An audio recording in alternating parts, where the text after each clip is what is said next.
ধানমন্ডি ৩২ নম্বর। এখানে আসলে লুট চলছে। বিএনপির কিছু লোক দেখতে পাচ্ছি তারা মিছিল দিচ্ছে। তারা মিছিল দিচ্ছে। নারকেল গাছ ছিল, বেশ কয়েকটি নারকেল গাছগুলো ভেঙে ফেলা হয়েছে।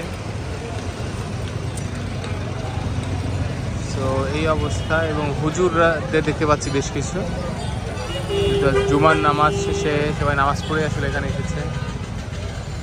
একটা বিষয়,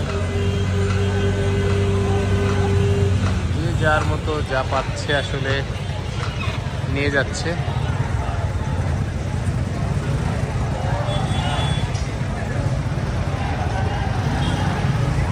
অনেকে মিছিল দিচ্ছে, আনন্দ করছে আসলে।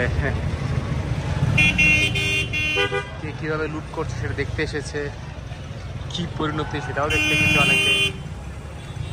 এই আর কি ধানমন্ডি ৩২-এর বর্তমান অবস্থা। টোকাই শ্রেণী লুট করতে এসেছে, এই আর কি।